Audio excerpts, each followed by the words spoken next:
comment Didier a-t-il géré ses troisièmes matchs des Bleus dans les compétitions internationales avant ? Généralement, il y a beaucoup de changements. Et puis, il y a un truc assez significatif. Les Bleus ne gagnaient jamais ces matchs-là. Allons bon.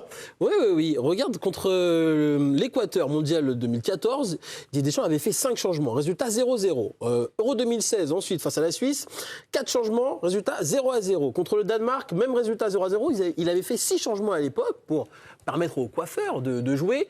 C'est encore plus criant au mondial 2022 au Qatar face à la Tunisie. Matteo Guendouzi était même ailier gauche dans ce match. 9 changements et une défaite 1-0 face aux Tunisiens. Contre la Pologne à l'Euro 2024, un petit changement seulement et puis ce match nul un partout. Et là, face aux Norvégiens, ce soir, normalement, il devrait y avoir 4 changements dans la compo. On rappelle que le vainqueur de ce match sera leader et qu'un match nul pourrait suffire aux Bleus pour garder cette place de leader. Eh ben moi, je suis bien content parce que je trouve que ça fait très longtemps et je pense que c'est la première fois que ce n'est pas un match qui sert à rien. Je vais m'expliquer un petit peu. Je trouve que j'ai encore en tête ce match contre la Tunisie où Guendouzi avait joué ailier gauche. Enfin, les places n'avaient pas du tout été respectées. Et je me dis que l'adversité qu'est la Norvège pour pouvoir justement proposer un match intéressant avec ce match dans le match avec Mbappé et Haaland, on en a parlé, te permet en fait d'avoir une vraie jauge par rapport à ton banc, par rapport à ton effectif. Je pense que c'est un vrai match pour pouvoir mettre en situation ton banc, les mettre face à leurs responsabilités et voir de quoi ils sont capables, tout en gérant justement les joueurs que Didier Deschamps a en tête pour l'avenir. Donc moi, c'est une formidable opportunité pour montrer déjà de l'intérêt à ton effectif et à ton banc que Didier Deschamps a confiance en eux. Et je pense que ce sera loin d'être un match de coiffeur, comme on a l'habitude de dire, parce que justement, il y a cette adversité-là et tu as le 16e qui va arriver derrière, donc un match de plus et des matchs plus longs. Je suis ravi que ce soit contre cette équipe et je ne sais pas si vous êtes d'accord avec moi, mais pour moi, c'est un match qui peut en dire beaucoup sur la compétitivité de cet effectif. Mathieu ? Non, moi je ne suis pas d'accord avec toi. Superbe. J'ai été brillant apparemment.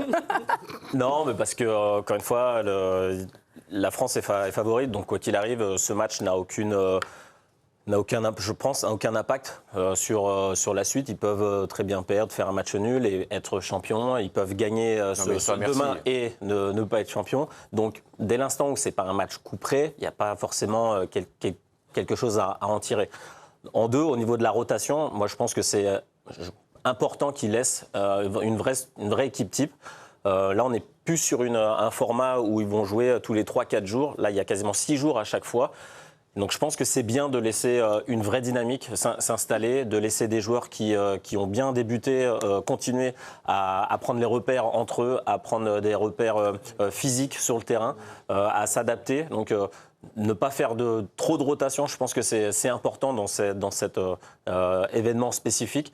Et voilà, on sait quoi qu'il arrive que dans ce genre de compétition, tu as 10, 11 joueurs qui sont titulaires et tu as 1 ou 2 joueurs qui sont en ballottage favorable pour peut-être être titulaires. Et le reste, c'est des remplaçants qui, eux, vont être dans les premières rotations. Donc pour moi, je pense que sur cet événement-là, il faut rester sur une dynamique et laisser les titulaires sur ce match. En tout cas, finir premier ou deuxième aura une incidence sur les vols à venir de l'équipe de France. Parce que les matchs n'auront pas lieu dans les mêmes villes.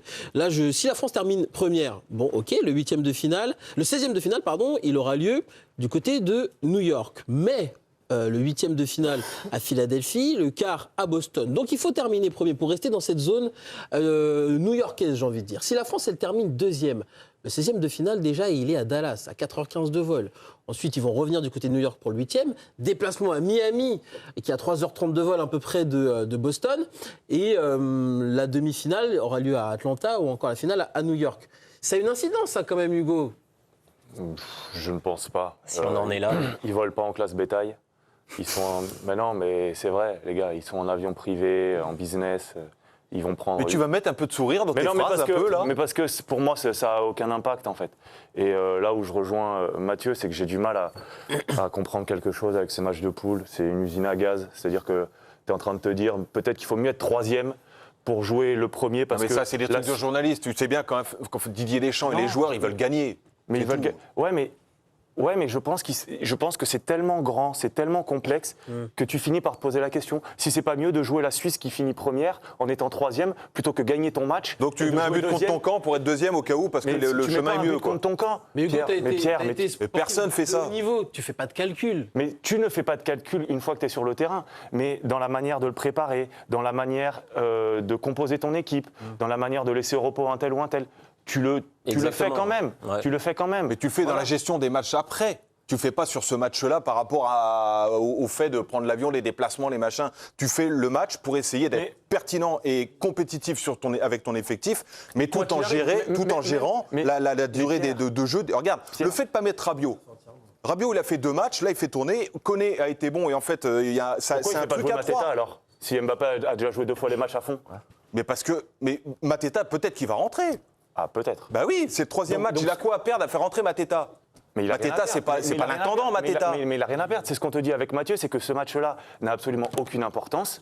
Quoi qu'il se passe, ça va absolument rien changer sur la physionomie et sur ce que les joueurs de l'équipe de France veulent, c'est-à-dire être champion du monde à la fin. Et que voilà, moi j'ai du mal parce que je trouve que c'est trop en fait. C'est trop et on se pose trop de questions. Bon, en tout cas, en termes d'adversaire, ça change peut-être un petit peu la donne, si tu termines premier ou deuxième. On va regarder le cheminement possible pour les Bleus. S'ils terminent premier du groupe, en 16e, ce serait donc la Suède, 8e possiblement l'Allemagne, quart de finale, Pays-Bas ou Maroc, demi-finale, Espagne ou Portugal. S'ils terminent deuxième, tout de suite, c'est la Côte d'Ivoire. On se rappelle du match de préparation il y a quelques semaines. 8e de finale, le Brésil, quart de finale face à l'Angleterre, demi face à l'Argentine. Et Louise, il a une vraie importance ce match. Je ne suis pas du tout d'accord avec Mathieu Hugo. Je trouve que ça a une vraie importance sur les équipes. Alors c'est vrai que pour l'avion, je suis un petit peu moins préoccupée, même si c'est vrai que tout se joue dans les détails et que si on peut optimiser la récupération, éviter l'avion, c'est très bien. Mais je pense qu'à ce niveau-là, j'ai aucune inquiétude pour eux. Par contre, au niveau des équipes, je trouve que c'est un vrai enjeu. Je pense que c'est important. Et puis aussi, surtout, là, face à la Norvège. Deuxième, hein. Alors, quand tu dis ça, je préfère. Deuxième. Ah bah je préfère. Quand t'as le Maroc et l'Espagne, c'est vrai que ça fait peur. Après, t'as envie d'avoir l'Angleterre. Le premier, c'est la Suède. Ça, je suis d'accord. C'est le seul, mais derrière, l'Angleterre, l'Argentine, les Pays-Bas. Mais c'est une Coupe du Monde, Mathieu. À un moment donné, il faut gagner des matchs. C'est pour ça que je te dis ça. Regarde, imagine les calculs. Moi, en valeur intrinsèque, je préfère prendre le deuxième que le premier. Je te le dis. L'Allemagne qui a perdu contre l'Angleterre et le Brésil et l'Argentine plutôt que l'Espagne, l'Allemagne et les Pays-Bas ou le Maroc. Mais c'est pas possible. Mais demain, tous les jours, je prends la Suède et l'Allemagne. À quel moment en sachant qu'on ne sait pas non plus si ce sera le Pays-Bas ou le Maroc. Donc à un moment donné, il y a un monde où on est contre le Pays-Bas. Enfin, je trouve que c'est extrêmement important de gagner ce dernier match. Le Brésil plus fort que l'Allemagne. Mais c'est pas une question d'être. Oui. D'accord, ok. Et puis même, je veux dire, t'es en Coupe du Monde. Si tu veux jouer que contre les équipes des nations de 3e zone, c'est ton problème. Mais il n'y a pas de chemin préférentiel. C'est pour ça que moi je te dis ça. Là, je suis pas contre toi. Je te dis, imagine. Fais attention. Les gens font des calculs. S'il y a des calculs à faire, ils seraient ridicules. Non, mais le premier calcul, il faut être deuxième. J'ai l'impression aussi que le premier calcul, il se fait surtout avec le match qu'on va avoir ce soir. C'est-à-dire que c'est France-Norvège. Norvège, c'est pas une équipe de perlimpinpin. Donc à un moment donné, c'est quand même important de voir comment la France réagit. Mais peu importe, ça va être la première fois qu'ils vont affronter une équipe entre guillemets, selon moi, à la hauteur. Mais il faut qu'il y ait un enjeu pour que ça soit, pour que entre guillemets. Mais l'enjeu, il peut être créé par le simple fait de faire rentrer des joueurs qui de base ne rentrent pas. Un Koné, il a encore plus besoin de prouver. Il n'y a pas d'enjeu. Les joueurs, ils vont pas risquer de se blesser. Il n'y a pas d'enjeu. Là, un vrai enjeu, c'est si tu rentres à la maison. Il n'y a pas d'enjeu là-dessus. Les joueurs, ils vont être tranquilles pour pas se blesser. Et alors, si tu veux pas te blesser, tu viens pas au Coupe du Monde. Il n'y a pas ce type d'enjeu. Je suis d'accord avec toi, mais ça va être important quand même de montrer qui est le patron. Je sais pas. Apparemment, on y va là-bas et on s'en fout de perdre 3-0. Enfin, je comprends pas en fait. Et pour les joueurs, évidemment qu'ils vont pas s'en foutre. Là, vous êtes sur un extrême. Je te parle. Est-ce qu'ils vont mettre l'intensité d'un 8e de finale? Mais bien sûr. Non. Arrêtez vos salades. Non, mais moi, je suis pas d'accord non plus avec Julien. Il doit marquer des points là ce soir. Mais qui? Désiré Doué. Il doit marquer des points, non? Arrête là. Parce que tu penses que Désiré Doué, il pense qu'il sera pas titulaire en 16e? Mais c'est pas sûr. Avec ce qu'a fait Barcola, pas sûr. S'il fait un mauvais match face aux Norvégiens, tu crois que Didier Deschamps il va le remettre en 16e? Alors que Bradley Barcola, il rentre face au Sénégal, il est décisif. Contre l'Irak, il fait un bon match. Désiré Doué, pour l'instant. Là, ce qui est important, c'est de garder une bonne dynamique. L'exemple qu'il faut pas faire, c'est les Allemands. Pareil, hier, ils y sont allés sur la pointe des pieds en pantoufles et voilà, ils se sont fait.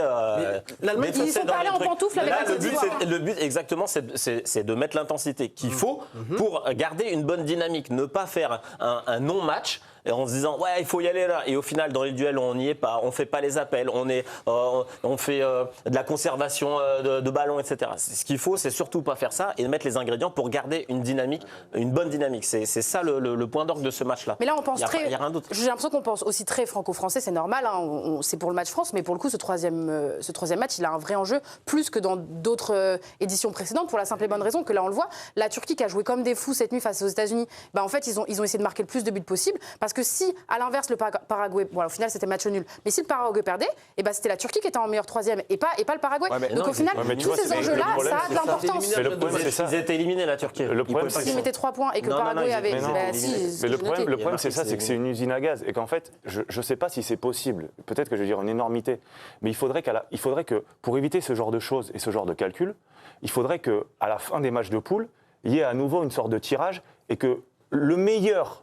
Celui qui a le plus de points, le plus de buts, il est premier, et t'en découle quelque chose comme ça. Parce que quoi qu'on en dise, Pierre, il y a des calculs d'apothicaire qui sont faits. Oui, mais alors toi, tu as été joueur. Est-ce que quand tu rentres sur un terrain, tu fais ces calculs, tu n'y penses pas du tout? Mais c'est ce que je t'ai dit précédemment. Toi, quand tu mets tes crampons, tu n'y penses pas.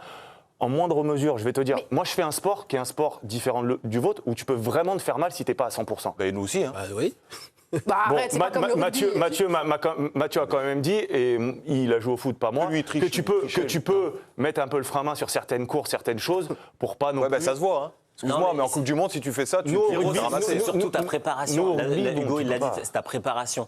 T'as beau te dire ce que tu veux quand tu rentres sur le terrain, il n'y a pas de souci. Mais dans ta préparation, comment psychologiquement... En Coupe du Monde, là t'as préparé ce match, c'est ça qui t'amène à dire, OK, est-ce que tu vas être à 100% Est-ce que tu as la même adrénaline sur ce match que si c'était un 8e ou un quart de finale? Non, tu ne vas pas l'avoir. Et c'est ça qui en découle tout. C'est pas l'US Pantouf. Juste après la pause, Pierrot, on va parler de l'Équateur qui a créé la sensation, qui a battu l'Allemagne. On va parler du Japon aussi et de la Suède. La Suède possiblement adversaire des Bleus en 16e de finale. Et la Côte d'Ivoire qui s'est qualifiée pour une phase d'élimination directe. C'est historique pour les Ivoiriens. Tout ça dans la planète sport. Exactement. Ce sera l'heure de tous les résumés bien concoctés par Juju pour vous montrer tout ça. Ce qui s'est passé la nuit, on se retrouve dans quelques instants dans l'équipe de Choc. À tout de suite. Qu'est-ce que c'est beau.